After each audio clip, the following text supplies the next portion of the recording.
Je vais vous présenter la vidéo numéro 10 concernant les calculs avec les puissances. Étudions un premier exemple de produit de puissance avec 3 au carré fois 3 au cube.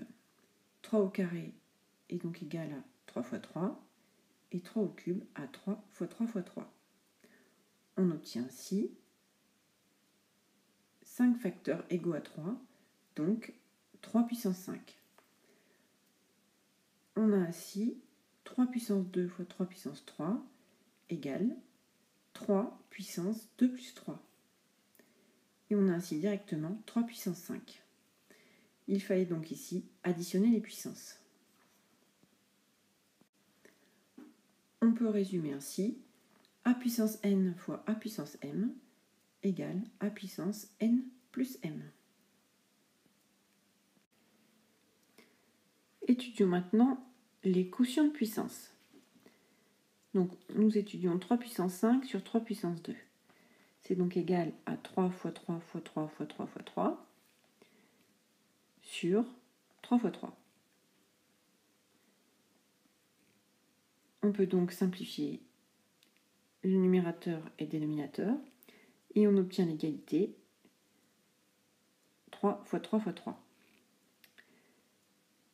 Cette égalité peut simplifier à l'aide des écritures, à l'aide des puissances, c'est-à-dire 3 au cube.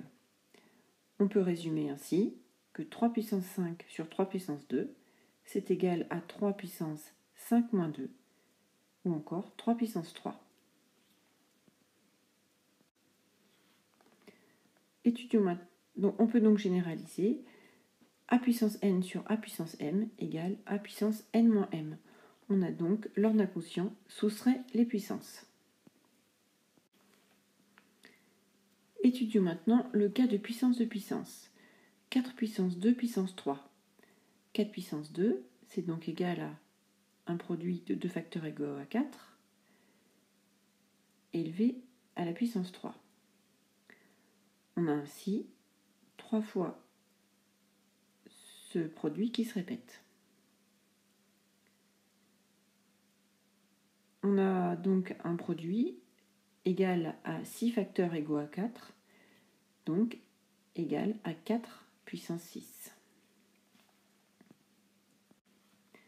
Pour calculer 4 puissance 2 puissance 3, on a donc multiplié les puissances. Donc 4 puissance 2 puissance 3, c'est donc égal à 4 fois 2 fois 3, c'est-à-dire 4 puissance 6. Pour généraliser, a puissance n à la puissance m, c'est égal à a puissance n fois m. Étudions le cas où les puissances sont identiques, mais les nombres sont différents. Donc on a 5 puissance 3, c'est-à-dire 5 fois 5 fois 5, fois 4 puissance 3, 4 fois 4 fois 4. On peut donc, comme la multiplication est commutative, on peut en modifier l'ordre. On peut ainsi écrire 5 fois 4, 3 fois. Et avec cette écriture, on observe qu'on a 3 fois le produit 5 fois 4. On peut donc ainsi écrire, à l'aide de la notation puissance, 5 fois 4 au cube. Et on peut ainsi calculer 5 fois 4 qui fait 20 au cube. Ainsi, on peut généraliser que a puissance n fois b puissance n est égal à ab à la puissance n.